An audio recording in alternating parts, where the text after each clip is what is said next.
નમસ્કાર, news at 7માં આપનું સ્વાગત છે. પહેલા જોઈએ બુલેટિનના મુખ્ય સમાચાર.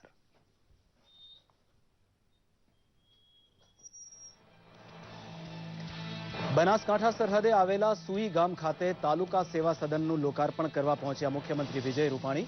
લોક ફરિયાદ જાણવા માટે ગામડે ગામડે અધિકારીઓ ફરે તેવા જનસેવા કાર્યક્રમનો ફાયદો ઉઠાવવા જનતાને કર્યો આગ્રહ. મારુતિ સુઝુકી કંપનીનું પ્રતિનિધિ મંડળ મુખ્યમંત્રીને મળવા પહોંચ્યું ગાંધીનગર. ગુજરાતમાં કાર્યરત મોટરકાર પ્લાન્ટમાં સ્થાનિક લોકોને સર્વાધિક રોજગારી આપવા મુખ્યમંત્રીએ કર્યો આગ્રહ.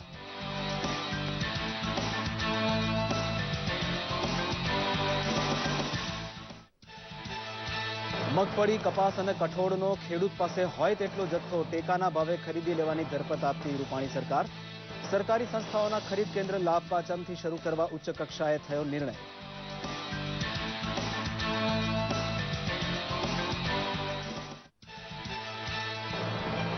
ચરિત્ર અભિનયના ગુજરાતી ધુરંધર કૃષ્ણકાંત ભૂખણવાલાએ ફાની દુનિયામાંથી લીધી અંતિમ એક્ઝિટ. ફિલ્મ ઉદ્યોગની સાથોસાથ ગુજરાતી રંગભૂમિ કેકેની વિદાયથી રાંક બની હોવાનો અહેસાસ કરે છે ગુજરાત.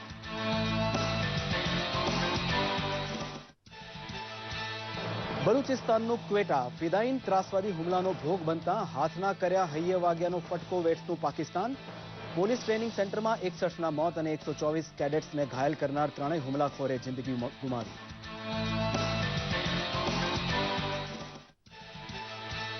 સમાજવાદી પાર્ટીમાંથી અમરસિંહની હકાલપટ્ટી કરવાનો ધરાર ઇનકાર કરતા મુલાયમસિંહ યાદવ. પોતાના પક્ષ અને પરિવારમાં મનમેળ પ્રવર્તતો હોવાનો દાવો કરતા સપા પ્રમુખે કહ્યું, ભાવિ મુખ્યમંત્રીનું નામ ચૂંટણી પરિણામ બાદ જાહેર કરાશે.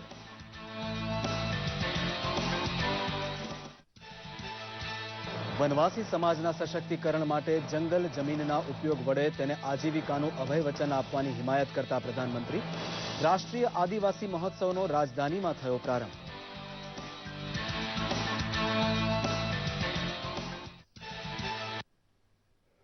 સમાચાર જોઈએ વિગતવાર. નવી દિલ્હી ખાતે પ્રધાનમંત્રી નરેન્દ્ર મોદીના વરદ હસ્તે નેશનલ ટ્રાઇબલ કાર્નિવલ ખુલ્લો મુકાતા આખા ભારતમાં અલગ અલગ સ્થળે વસવાટ કરતા આદિવાસીઓની સંસ્કૃતિની ઝલક રજૂ થઈ હતી. આદિવાસી મહોત્સવ દરમિયાન ગીત, સંગીત, નૃત્યનો જલસો જામશે તો હસ્તકળા બનાવટોનું અનુપમ પ્રદર્શન પણ યોજાશે. તેમની પરંપરા તથા જીવન મૂલ્યોને અકબંધ રાખવા સાથે આદિવાસી સમાજના ઉત્થાન માટેના પ્રયત્નોની અહીં ચર્ચા થવાની છે.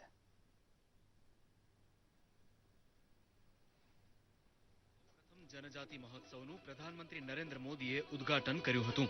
મહોત્સવમાં વિવિધ રાજ્યોના આદિવાસી નૃત્યોની સાથે ગુજરાત રાજ્યના ડાંગી અને ભીલ ગરાસિયા નૃત્ય પણ પ્રસ્તુત થયા હતા.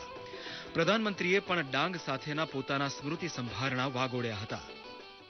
जब डांग जाना होता था तो मैं हैरान था. वहां एक अन्न पैदा होता है, नागली बोलते हैं. आयरन रिच होता है. हमारे यहां माल न्यूट्रिशन, खास करके महिलाओं को जो समस्या रहती है, आयरन डेफिसिट, ये नागली आयरन रिच रहता है. મહોત્સવના આરંભે ગુજરાતના આદિવાસી નૃત્ય ઉપરાંત હિમાચલ, મધ્યપ્રદેશ, ઝારખંડ અને તેલંગાણાના જનજાતિ સમૂહો દ્વારા પરંપરાગત વેશભૂષા, વાજિંત્રો અને લોકગીતોએ ભારે આકર્ષણ જન્માવ્યું હતું.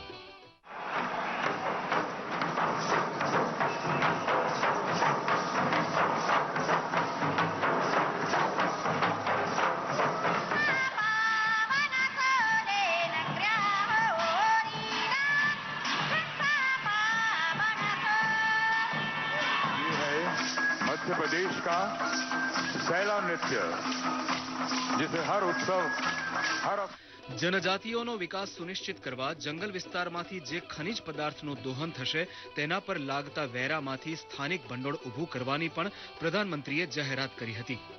પ્રધાનમંત્રીએ જણાવ્યું હતું કે તે ભંડોળમાંથી સ્થાનિક વિકાસના કાર્યો થશે. पहली बार पिछले बजट में भारत सरकार ने एक महत्वपूर्ण निर्णय किया. हमने क्या किया? ये जो जंगलों से जो भी प्राकृतिक संपदा निकलती है, जो खनिज संपदा निकलती है, उस पर कुछ परसेंटेज टैक्स लगाया. उस टैक्स का एक फाउंडेशन बनाया. हर जिले का अलग फाउंडेशन, उस जिले के सरकारी अधिकारी उसके मुखिया रहे और सरकार ने फैसला किया कि ये जो फाउंडेशन में पैसे आएंगे वो उसी इलाके के जनजातीय समुदाय के कल्याण के लिए खर्च किया जाएगा। દેશભરમાંથી આવેલા આદિવાસી ડેલિગેટ્સને સંબોધતા પ્રધાનમંત્રી મોદીએ જણાવ્યું હતું કે જંગલ જમીનનો અધિકાર સુનિશ્ચિત કરાશે.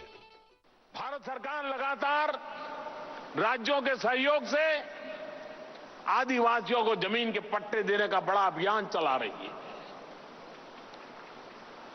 और आदिवासियों को उनका हक मिलना चाहिए, ये हमारी प्राथमिकता है. જનજાતિ સમારંભમાં વિવિધતામાં એકતાના દર્શન થયા હતા. કેન્દ્રીય જનજાતિ બાબતના કાર્યમંત્રી જુએલ ઓરમ, મંત્રી જશવંતસિંહ ભાભોર તથા કેન્દ્રીય મંત્રી કિરણ રિજિજુ પણ સમારંભમાં ઉપસ્થિત રહ્યા હતા. આદિવાસી સમૂહો દ્વારા અપાયેલી ભેટનો સ્વીકાર કરતા પ્રધાનમંત્રીએ ઢોલ પર થાપ પણ મારી હતી.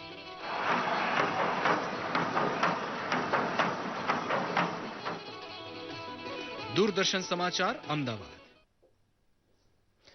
પાકિસ્તાનમાં બલુચિસ્તાનનું ક્વેટા શહેર ત્રાસવાદી હુમલાથી થરથરી ગયું છે, કારણ કે પોલીસ ટ્રેનિંગ સેન્ટર ઉપરના હુમલાનો મરણાંક 61 ઉપર પહોંચ્યો છે, જ્યારે 124થી વધુ કેડેટ ઘાયલ થયા છે.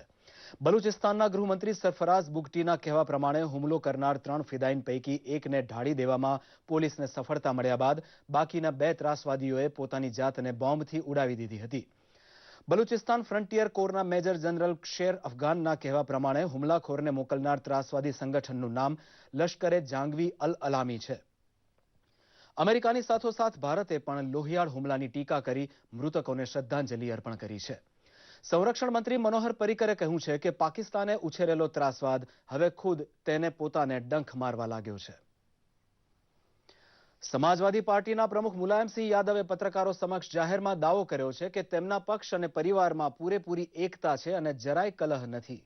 કેટલાક બહારના તત્વો અમારી બધાની રાજકીય છબી ખરડાય તેવી કોશિશ કરે છે, પણ તેમને ફાવવા નહીં દેવાય. પોતાના સગા ભાઈ શિવપાલને તેમનો મુખ્યમંત્રી પુત્ર અખિલેશ તેની સરકારમાં પાછા લેશે કે કેમ તે નિર્ણય મુલાયમસિંહે મુખ્યમંત્રી પર છોડ્યો હતો. તેમણે સંકટ નિવારણની વાત સાથે કહી નાખ્યું હતું કે 2012માં મારા નામ ઉપર બહુમતી મળતા સરકાર રચવાનો અવસર અખિલેશને અપાયેલો. હવે આગામી વિધાનસભા ચૂંટણીના પરિણામ આવ્યા બાદ મુખ્યમંત્રી કોણ બને તે નક્કી કરીશું. ઝઘડતા જૂથ સાથે પ્રમુખ મુલાયમસિંહની બીજી બેઠકનું પરિણામ હવે જોવા મળશે. બનાસકાંઠા સરહદે આવેલા સુઈ ગામ ખાતે તાલુકા પંચાયતના નવા મકાનનું લોકાર્પણ કરવા માટે મુખ્યમંત્રી વિજય રૂપાણી આવ્યા, ત્યારે વાવ થરાદના ગામડે ગામડેથી લોકો ત્યાં પહોંચ્યા હતા. સરહદની રખેવાળી માટે લશ્કર જેટલી જ ચોકસાઈ ત્યાં વસતા લોકો રાખે છે તેનો તેમણે હરખ કર્યો હતો. લોક સમસ્યાનો સ્થળ ઉપર નિકાલ લાવવા માટે પ્રાંત અધિકારી ખુદ ગામડે ગામડે ફરે તેવી પોતે શરૂ કરેલી યોજનાનો લાભ લેવા મુખ્યમંત્રીએ આગ્રહ કર્યો હતો.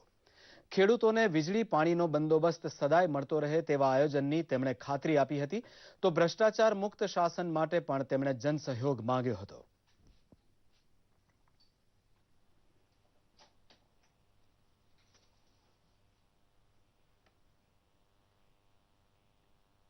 ખૂબ મોટી સંખ્યામાં તાલુકાના લોકોમાં આનંદ અને ઉમંગનું વાતાવરણ પણ જોવા મળ્યું છે.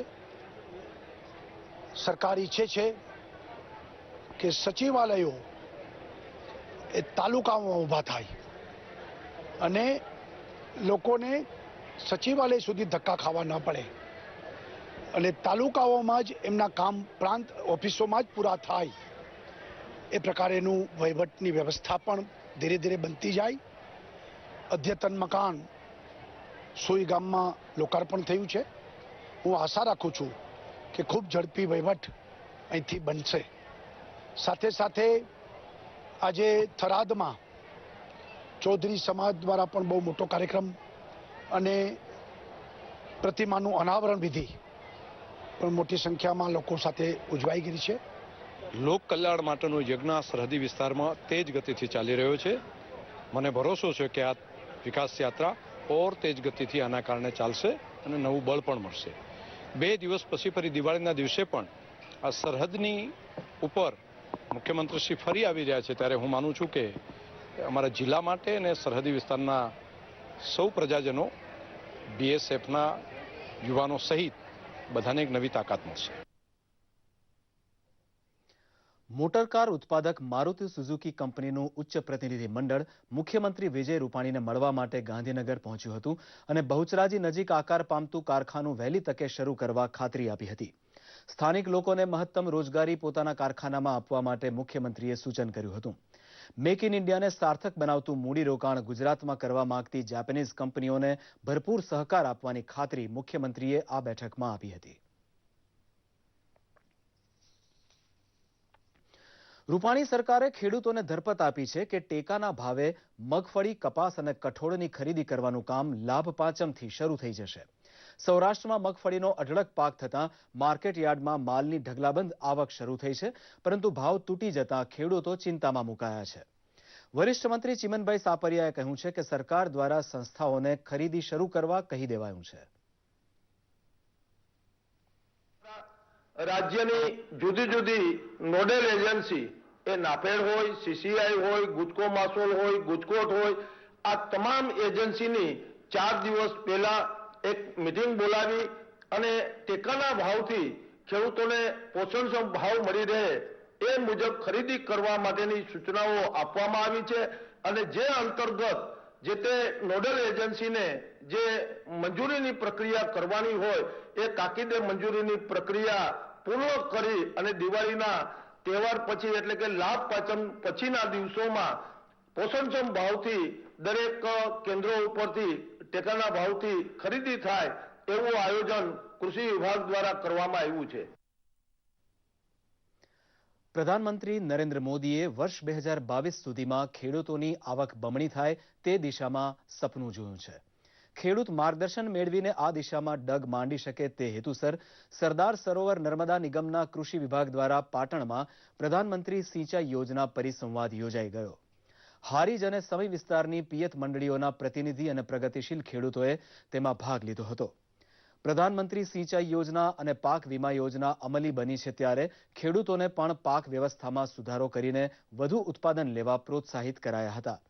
સુધારેલી જાતના બિયારણ, યોગ્ય સમયે વાવણી, સૂક્ષ્મ પિયત પદ્ધતિ અને ખાતરનો ઉપયોગ કરીને ઉત્પાદનમાં 20 થી 25% વધારો કરી શકાય તે મુદ્દે ખેડૂતોને સમજ આપવામાં આવી હતી. અંદર કયા પાકમાં આપણે સારું મળે છે, કયા પાકમાં ઓછું મળે છે, ક્યાં આગળ આપણે ખેતરમાં ઘણું ખાતર નાખી દીધું અને આપણે અહીંયા ક્યાં ભૂલા પડ્યા એમાંથી પાછા પણ પડી શક્યા. પણ ક્યારે આપણે ખેતીની અંદર હિસાબ રાખીશું તો જ આ બધું શક્ય બનશે. પ્લાન છે કરાવડાવવાની ગણતરી કરીએ છીએ, જેની અંદર આવક અને જાવક, નફો તોટો સુધી એ કાઢે એના આધારે એમને ખબર પડે કે કયા પાક લેવા જોઈએ, કયા પાકમાં વધુ ખર્ચ થાય છે, કેવી રીતે ખર્ચને ઘટાડી શકાય અને કેવી રીતે આપણી ચોખ્ખી આવક વધી શકે, જેથી કરીને ભવિષ્યનું આયોજન કરી અને એ જો ચોક્કસ ગણતરી કરતા થાય તો ખેતીને પણ એક વ્યવસાય તરીકે જોતા થાય તો જ ખેતીમાં આવક અને જાવકનો હિસાબ બેસી શકે એમ છે. માર્ગદર્શનમાં બહુ થોડા અજાણ હતા, પણ આજ અમને એવું દેખાણું કે ખેતી કેવી રીતે કરવી અને અમને માર્ગદર્શન આ સાહેબે બધે આપ્યું તો અમને ખૂબ એવું એમ લાગ્યું કે ખરેખર આ પ્રમાણે જ ખેતી કરાય અને આમ જ આપણને નફાકારક ખેતી આપણી મેળવી શકાય. વધુ સમાચાર જોઈશું વિજ્ઞાપન બાદ. કોઈક બગીચામાંથી ગુંજતા ખડખડાટ હાસ્યને સાંભળીને કોણ કહી શકે કે જીવન હસવાનું ભૂલી ગયું છે? બેટને પૂરી તાકાતથી પકડેલા બંને હાથોને જોઈને કોને લાગશે કે એમાં હવે જીવ નથી રહ્યો? ક્યારેક મંદિર, ક્યારેક મસ્જિદ, ક્યારેક ચર્ચ, ક્યારેક ગુરુદ્વારા, ક્યારેક માર્કેટ, ક્યારેક શાળા, તો પછી ક્યારેક મોલની તરફ વધતા પગલા પોતે જ કહે છે કે અમે હજી હાર્યા નથી. વૃદ્ધત્વ ક્યારેય લાચાર નથી હોતું. આપણે પોતે જ પોતાનો ખ્યાલ રાખીએ ત્યારે જ જીવન આપણું ધ્યાન રાખશે. આ છે શ્રીમતી લલિતાબેન. એઓ જમવા પહેલા સાબુ વડે હાથ ધોવાનું કદે નથી ભૂલતા, કારણ કે એ જાણે છે એઓ તો જ રહેશે હંમેશા તંદુરસ્ત. આ છે શ્રી મનોજ. એ રોજ નહાય છે, સ્વચ્છ કપડાં પહેરે છે. આ છે શ્રી ચંદ્રકાંત. એ હાથ ગંદા થતા એને સાબુ વડે ધોવાનું કદી નથી ભૂલતા. તો શું તમે પણ જમવા પહેલા પોતાના હાથ સાબુથી ધુઓ છો? જો નહીં તો આજથી જ આ સારી આદતની શરૂઆત કરો અને પોતાની સાફ સફાઈનું પૂરતું ધ્યાન રાખો અને સારા સ્વાસ્થ્ય તરફ ડગલા માંડો. જ્યારે વૃદ્ધો રાખશે વ્યક્તિગત સાફ સફાઈનું ધ્યાન, જીવશે સ્વસ્થ જીવન, એનું રાખો સદા સહુ ભાન. પ્રકાશનું પર્વ એટલે દિવાળી, જ્યાં માત્ર પોતાના જીવનમાં જ નહીં પરંતુ અન્યોના જીવનમાં પણ ઉજાસ રેલાવી શકીએ તેવો પ્રયાસ લોકો કરતા હોય છે. આવો જ પ્રયાસ તાપી જિલ્લાના દિવ્યાંગ બાળકોએ કર્યો છે. જોઈએ તેમના આ અનોખા પ્રયાસ અંગેનો ખાસ અહેવાલ. આ વખતે દિવાળીમાં તાપીના કેટલાક વિસ્તારો અનોખી જ રોશનીથી ઝળાહળ થશે, કારણ કે અહીં દિવ્યાંગોએ બનાવેલા દીવડાનો પ્રકાશ રેલાશે. મંદ બુદ્ધિના બાળકો માટેની શાળામાં નવતર પ્રયોગ હાથ ધરાયો છે. અહીં દિવ્યાંગ બાળકો દીવડાઓ બનાવી રહ્યા છે, જેથી આપણે ચાઇનીઝ રોશનીને છોડી દેશી દીવડાનો ઉજાસ ફેલાવીએ. આ વર્ષે અમે એવો વિચાર કર્યો કે જે ચાઇનીઝ દીવડાઓ, ચાઇનીઝ વસ્તુઓ છે બધી માર્કેટમાં આવે છે, તો એ લોકો ખરીદે એના કરતાં આ બાળકો દ્વારા વસ્તુ બનાવીએ. એટલે જે છોકરાઓ મંદ બુદ્ધિના છે એ લોકો ધીરે ધીરે બનાવે ને અમે એમને થોડી તાલીમ આપીએ છીએ. એ લોકો બનાવે ને એ પૈસા જે અમે આવક થાય એ પૈસાથી એ લોકોનું જ કંઈ વસ્તુ ખરીદી કરી શકાય, એ લોકોને કામ આવે. એ લોકો શીખે કે ભવિષ્યમાં જે છોકરાઓ સારા પણ થઈ જાય છે, જે ઓછા મંદ બુદ્ધિના બાળકો જે સારા થઈ જાય છે, એ લોકો જીવન નિર્વાહ પણ કરી શકે ભવિષ્યમાં, જેમ કે 17, 18, 20 વર્ષના થાય. એટલે એક અમારો મેઇન ટાર્ગેટ છે. દિવ્યાંગ બાળકોને પણ કંઈક નવું કર્યાનો અનુભવ મળી રહ્યો છે. જે બાળકોને ઓછી અસર છે તેઓ જ્યારે રોજગારી ઢળવાની ઉંમરમાં પહોંચશે ત્યારે આવી પ્રવૃત્તિ તેમના માટે મદદગાર સાબિત થશે. આ બાળકો પણ જાણે કે ભવિષ્યના આયોજનને ધ્યાનમાં રાખીને ઉત્સાહભેર દીવડા બનાવવાની કામગીરીમાં ભાગ લઈ રહ્યા છે. દિવાળીમાં સેવા મનાવીશું અને ઘરે બી લઈ જઈશું. મનાવીને મજા આવે છે.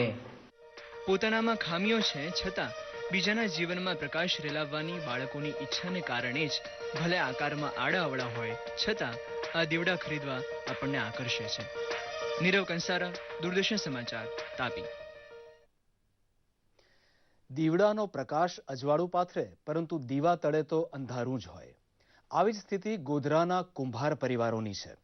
પછાત જિલ્લાના લોકો પાસે આધુનિક મશીનરી ખરીદવાની ક્ષમતા નથી, તેથી આજે પણ તેઓ હાથેથી જ દીવડા બનાવે છે. દીવા, કુંડળીઓ, ગરબા, નાની માટલીઓ બનાવ્યા બાદ તેને રંગરોગાન કરી શહેરમાં વેચે છે. પરંતુ તેમના હાથ બનાવટના દીવા મશીનમાં બનેલા દીવડાથી ઓછા આકર્ષક હોય છે, જેથી તેમણે સસ્તા ભાવે તે વેચી દેવા પડે છે. આ વિસ્તારના કુંભારો દિવાળીમાં માંડ 5 થી 10 હજાર જેટલી રકમ કમાઈ શકે છે. તેમની આ સ્થિતિમાં સરકારી સહાય મળે તેવી તેમને આશા છે.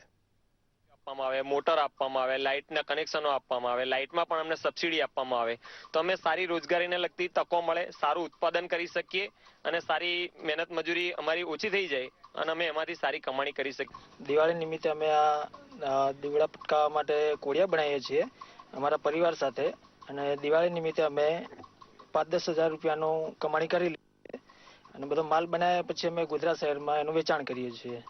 તેમાંથી અમને રોજગારી મળે છે અને અમારા કુટુંબનું ભરણ પોષણ થાય છે. ચરિત્ર અભિનય વડે હિન્દી સિનેમા જગતમાં ગુજરાતનું નામ રોશન કરનાર પીઢ અભિનેતા કૃષ્ણકાંત ભૂખણવાલાનો નશ્વર દેહ પંચમહાભૂતમાં ભળી જવાના સમયે સુરત સહિત ગુજરાત પણ ગમગીન બન્યું હતું. સુરતના ઉમરા સ્મશાન ગૃહમાં કે સાહેબને અંતિમ વિદાય આપવા માટે ફિલ્મ તથા રંગભૂમિની સાથોસાથ સમાજના અનેક ક્ષેત્રના આગેવાન હાજર હતા. 94 વર્ષની ઉંમરે ફાની દુનિયામાંથી છેલ્લી એક્ઝિટ લેનાર કૃષ્ણકાંત એક જમાનામાં દેવાનંદ, રાજ કપૂર અને દિલીપ કુમાર સાથે કામ કરી ચૂક્યા હોવાનો સુરતને ગર્વ છે. દિવંગતના દીકરા સુપ્રતિમ ભૂષણવાલાએ કહ્યું હતું કે છેલ્લા 25 વર્ષથી મુંબઈ છોડી સુરતમાં સ્થાયી થયેલા કે છેલ્લે ભાગ્યે જ જાહેરમાં આવવું પસંદ કરતા. અચાનક જ ગઈકાલે તબિયત બગડતા અમે તેઓને હોસ્પિટલ દાખલ કર્યા હતા અને ત્યાં એકદમ ટૂંકી માંદગી બાદ એમનું અવસાન થયું હતું. સુરતના ઉમરા સ્મશાન ગૃહે લાવીને એમનો અગ્નિદાહ દીધો છે. બસ પ્રભુ એમના આત્માને શાંતિ આપે એ જ આવી આપણી પ્રાર્થના. જામનગરમાં ડેન્ગ્યુ સહિતના મચ્છરજન્ય રોગચાળાને ડામવા માટે મહાનગરપાલિકા દ્વારા ઘનિષ્ઠ ઝુંબેશ હાથ ધરવામાં આવી છે. ચૂંટાયેલી પાંખના પદાધિકારીઓ પૈકી આરોગ્ય સમિતિના ચેરમેન ડિમ્પલ રાવલની જહેમતથી 10 થી વધુ ફોગિંગ મશીન કાર્યરત કરી તમામ વોર્ડમાં તેને ફેરવવામાં આવે છે. ઉપરાંત સફાઈનું મહત્વ ઓછું ભણેલા પણ સમજી શકે તેવી ભાષામાં તૈયાર કરાયેલી 2 લાખથી વધુ પત્રિકાઓનું સમગ્ર શહેરમાં વિતરણ કરાયું છે. લોકોની બેદરકારીને લીધે મચ્છરોનું બ્રીડિંગ થતું હોવાથી આરોગ્ય શાખાએ 3 લાખથી વધુ મકાનમાં મોજણી હાથ ધરવા માટે અનેક ટીમની રચના કરી કામ શરૂ કરી દીધું છે. તહેવારના દિવસોમાં માંદગીનો ફેલાવો અટકે તેવી ભરપૂર કોશિશ જામનગરમાં થઈ રહી છે. તેને નાથવા માટે અને તેનાથી બચવા માટેના જે ઉપાયો છે તે વિશેની ચર્ચા અને કરેલ કામગીરી દર્શાવવામાં આવ્યું છે. તેમાં ગયા વર્ષે લગભગ 400 જેટલા કેસો નોંધાણા હતા ઓક્ટોબર માસમાં. તેની સામે આ વખતે 163 જેટલા જ કેસો નોંધાણા છે અને તેને નાથવા માટે લગભગ 2.5 લાખ જેટલી પત્રિકાઓ ઘરે ઘરે અમે પહોંચાડી છે.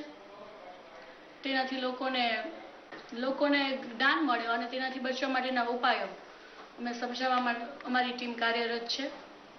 તેના માટે સ્ટાફ એ સિવાય આશા બહેનો છે, બીજા MPH વર્કર્સ છે, એવી રીતે કુલ ટોટલ 250 લોકોની ટીમ અમારી કાર્યરત છે. જામનગરના જુદા જુદા વિસ્તારોમાં ફીવર સર્વેલન્સની કામગીરી કરીએ છીએ. લોકોના જે પાણી ભરવાના જે પાત્રો છે એને અમારી ટીમ દ્વારા ચેક કરવામાં આવે છે અને જો એમાં લાર્વા જોવા મળે તો એની અંદર એબેટ નામની દવા નાખી અને એ લાર્વાને આપણે કિલ કરી શકીએ છીએ. દ્વારકાની એક હોટેલના સંચાલકે દેશપ્રેમની એક અનોખી મિસાલ રજૂ કરી છે. ગોપાલ હોટેલમાં આર્મીના વીર જવાનો માટે હોટેલમાં રહેવા જમવાના બિલમાં ભારેખમ ડિસ્કાઉન્ટ આપવામાં આવે છે.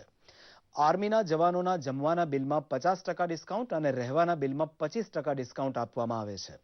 એટલું જ નહીં, શહીદ થયેલા જવાનોના પરિવારના સભ્યને નિઃશુલ્ક સેવા આપવામાં આવે છે. આ તમામ વિગતો દર્શાવતું હોટેલની બહાર એક બોર્ડ પણ મૂકવામાં આવ્યું છે. આ હોટેલમાં આવતા દરેક વીર જવાનોને સારી રીતે આવકારવાની સાથે દેશ માટે કંઈક કરી છૂટવાની ભાવના આ હોટેલ માલિકે બતાવી છે.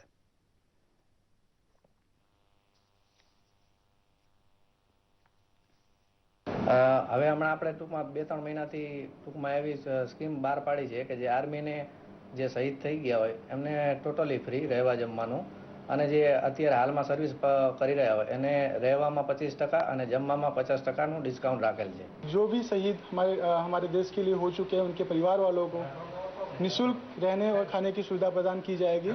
इसके अलावा जो भी हमारे भाई जो भी आर्मी के ऑफिसर्स हैं, जो भी सरहद पे लड़ने वाले जवान हैं, वो BSF के हों या फिर पर्टिकुलर नौसेना के हो या फिर स्थल सेना के हो, रहने पे 25% का डिस्काउंट और खाने पे 50% डिस्काउंट ऑफर किया जाएगा. અને હવે જોઈએ કેટલાક મહત્વના સમાચાર સંક્ષિપ્તમાં.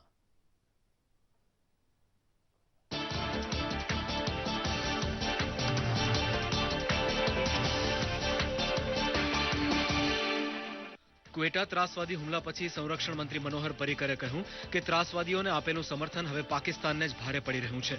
ક્વેટાના મૃતકો પ્રતિ સંવેદના જાહેર કરતા કહ્યું કે સીમા પર પાકિસ્તાન દ્વારા શસ્ત્ર વિરામ ભંગની ઘટનાઓ ગયા મહિનામાં ભારતે લીધેલા પગલાંની છે પ્રતિક્રિયા. એ દિલ હે મુશ્કિલ ફિલ્મના પ્રોડ્યુસર દ્વારા સૈનિક કલ્યાણ ભંડોળમાં જમા થનારી રકમ સંદર્ભમાં સંરક્ષણ મંત્રી પર્રિકરે કહ્યું કે આર્મી બેટલ કેઝ્યુઅલ્ટી ફંડમાં લોકો સ્વેચ્છાથી શહીદોના પરિવારો માટે આપે છે ભંડોળ. સંરક્ષણ મંત્રાલય કોઈની પાસેથી જબરદસ્તીથી ભંડોળ મેળવવાના પક્ષમાં ન હોવાની સ્પષ્ટતા. નૌકાદળના કમાન્ડર્સના 3 દિવસના સંમેલનનો નવી દિલ્હીમાં આરંભ. સંરક્ષણ મંત્રી મનોહર પર્રિકરે સંમેલનને કર્યું સંબોધન. મેક ઇન ઇન્ડિયા કાર્યક્રમ અંતર્ગત નૌકાદળના પ્રોજેક્ટ્સની થઈ સમીક્ષા. ઉત્તર પ્રદેશમાં સમાજવાદી પાર્ટીમાંથી સસ્પેન્ડ થયેલા સાંસદ રામગોપાલ યાદવે આક્ષેપ કર્યા હતા કે પક્ષમાંથી તેમને સસ્પેન્ડ કર્યા પાછળ અમરસિંહનો હાથ. ખોટા સિક્કાએ અસલી સિક્કાને બહાર ફેંકી દીધા હોવાનો કર્યો આક્ષેપ. કેન્દ્રીય માર્ગ પરિવહન મંત્રી નીતિન ગડકરીને મોટર વાહન સુધારા વિધેયક 2016 સંસદના આગામી સત્રમાં પસાર થવાની આશા. 96,000 કિલોમીટરના જૂના રાષ્ટ્રીય ધોરીમાર્ગને સુધારવા લેવાઈ રહ્યા છે તમામ પગલાં. જમ્મુ કાશ્મીરના અનંતનાગમાં સોમવારે મોડી સાંજે પીડીપી નેતાના ઘર પર ત્રાસવાદી હુમલો. પીડીપી નેતા અબ્દુલ રહેમાન બટ્ટના નિવાસસ્થાને સંત્રીઓ પર થયો હતો ગોળીબાર. જાનહાનિના કોઈ અહેવાલ નહીં. જમ્મુ કાશ્મીરમાં શહીદ થયેલા બીએસએફના જવાન સુશીલ કુમારના કુરુક્ષેત્રમાં અંતિમ સંસ્કાર. બંદૂકોની સલામી સાથે સંપૂર્ણ સન્માન સાથે અંત્યેષ્ટિ. હરિયાણા સરકાર દ્વારા પરિવારજનોને ₹50 લાખની સહાયની ઘોષણા. કેન્દ્રીય માહિતી અને પ્રસારણ મંત્રી વેંકૈયા નાયડુ દ્વારા નવી દિલ્હીમાં બિગ પિક્ચર સમિટનું ઉદ્ઘાટન. મંત્રીશ્રીએ કહ્યું કે દેશમાં હકારાત્મક પરિવર્તન આવી રહ્યું છે અને અર્થવ્યવસ્થા થઈ રહી છે મજબૂત. જીએસટી અમલ ગેમ ચેન્જર પુરવાર થવાનો આશાવાદ. દેશની દિગ્ગજ કંપની તાતા ગ્રુપના ચેરમેન સાયરસ મિસ્ત્રીને દૂર કરીને રતન તાતાની વચગાળાની ચેરમેન પદે વરણી. તાતા સન્સ બોર્ડ દ્વારા રતન ટાટાની 4 મહિનાની મુદત માટે વરણી. હવે સર્ચ પેનલ કરશે નવા ચેરમેનની શોધ. એસોચેમને રતન ટાટાની નેતૃત્વ ક્ષમતા પર ભરોસો. બીએસસી સેન્સેક્સમાં 87.66 પોઈન્ટનું ગાબડું, 28,091 પોઈન્ટની નીચી સપાટીએ સેન્સેક્સ બંધ રહ્યો. નિફ્ટી પણ 17.65 પોઈન્ટના ઘટાડા સાથે 8,691 પોઈન્ટની સપાટીએ બંધ. ડોલર સામે રૂપિયો પણ 66.88 રૂપિયાની નવી નીચી સપાટીએ.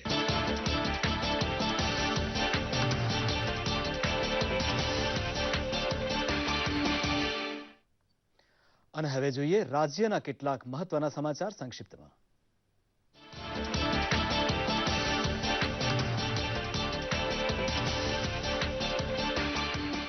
રાજ્યપાલ ઓપી કોહલીએ વડોદરાના કોયલી ગામે સેન્ટ પોલ્સ સ્કૂલની નવીન ઇમારતનું લોકાર્પણ કર્યું. આ પ્રસંગે તેમણે સમાજ અને દેશના સ્વયંભૂ વિકાસને વેગ આપવા મેન મેકિંગ એજ્યુકેશન પર ભાર મૂક્યો. ગાંધીનગરમાં વાયબ્રન્ટ ગુજરાત ગ્લોબલ સમિટ 2017ની એડવાઇઝરી કમિટીની બેઠક મળી. અધ્યક્ષ સ્થાને મુખ્યમંત્રી વિજય રૂપાણીએ આપી હાજરી. આ સમિટ રાજ્યની આર્થિક પ્રગતિમાં વધુ પરિણામકારી બને તે દિશામાં આયોજન અને વિચાર વિમર્શ કરાયા. ભાજપના પ્રદેશ પ્રમુખ જીતુભાઈ વાઘાણીએ ભાવનગરના નારી ચોક નજીક 11 કરોડના ખર્ચે બની રહેલા આઉટ રિંગ રોડના કામનું ખાતમુહૂર્ત કર્યું. તે ઉપરાંત વર્તેજની માલેશ્રી નદી પર 1,445.60 લાખના ખર્ચે 78 ફૂટ પહોળા પુલના નવીનીકરણ માટે પણ ખાતમુહૂર્ત કર્યું. રાજપીપળાની Chhotubhai Purani degree college of physical એજ્યુકેશનમાં જિલ્લા કક્ષાના ખેલ મહાકુંભનો પ્રારંભ. 44,255 રમતવીરોએ રજીસ્ટ્રેશન કરાવ્યું. દિવ્યાંગો માટેના ખેલ મહાકુંભમાં 350 સ્પર્ધકો જોડાયા. બનાસકાંઠાના લાખણી તાલુકાના ચાળવા ખાતે ઉર્જા મંત્રી ચીમનભાઈ સાપરિયાના હસ્તે 66 કેવી સબસ્ટેશનનું ભૂમિપૂજન કરાયું. ચાળવા મુકામે ₹50.7 કરોડના ખર્ચે 66 કેવીનું સબસ્ટેશન બનશે. આ સબસ્ટેશનના નિર્માણથી ચાળવા, સણવા, લીંબાઉ અને અછવાડિયા તથા આસપાસના 9,000 જેટલા ગ્રાહકો અને ખેડૂતોને ફાયદો થશે. યાત્રાધામ અંબાજીમાં રાષ્ટ્રવાદી યુવા વાહિની સંસ્થાએ આતંકી હુમલામાં શહીદ થયેલા જવાનોને શ્રદ્ધાંજલિ અર્પણ કરી. નવા વર્ષનો શુભારંભ થવાનો છે ત્યારે દેશના જવાનોની શહાદતને ન ભૂલવી જોઈએ તેવી અપીલ પણ કરાઈ. જૂનાગઢની આગવી ઓળખ એવી લીલી પરિક્રમાના મેળાનો આગામી 11 નવેમ્બરથી પ્રારંભ થશે, જે અંગે જિલ્લા કલેક્ટર રાહુલ ગુપ્તાના અધ્યક્ષ સ્થાને મળી બેઠક. પરિક્રમાર્થીઓ માટેની અનેક સુવિધાઓ માટેનું કરાયું આયોજન. ગાંધીનગરમાં સ્વાસ્થ્ય સેવા ટ્રસ્ટ દ્વારા પ્રકાશિત દેવ કન્યા વધાવો, મહાપુણ્ય કમાવો અને સ્વસ્થ જીવનશૈલી પુસ્તકનું વિમોચન નાયબ મુખ્યમંત્રી નીતિનભાઈ પટેલના હસ્તે કરાયું. આ પુસ્તકમાં નારી શક્તિ અને સ્ત્રી સશક્તિકરણને ઉજાગર કરતી વાતો દર્શાવાઈ છે. ધોરાજી પ્રાથમિક શાળામાં વિજ્ઞાન મેળાનો પ્રારંભ રાજ્યમંત્રી જયેશ રાદડિયાના હસ્તે કરાયો. આ મેળામાં રાજકોટ જિલ્લાના 11 તાલુકાઓમાંથી 110 વિદ્યાર્થીઓએ તૈયાર કરેલા 55 પ્રદર્શનો મૂકવામાં આવ્યા. આ ઉપરાંત બાળકોએ સાંસ્કૃતિક કાર્યક્રમો પણ રજૂ કર્યા. એએમસી દ્વારા સરદાર વોર્ડમાં આવેલા 2 માર્ગોનું રાજ્યમંત્રી નિર્મલાબેન વાધવાણીના હસ્તે નામાભિધાન સંપન્ન કરાયું. જેમાં સરદારનગર તલાવડીથી માંડીને સાંઈબાબા મંદિર સુધીના માર્ગને સંત કંવરરામ માર્ગ તેમજ બ્લોક 137A થી સુખરામદાસ દરબાર સુધીના માર્ગને ચોઈથરામ ગીધવાણી માર્ગ નામ આપવામાં આવ્યું.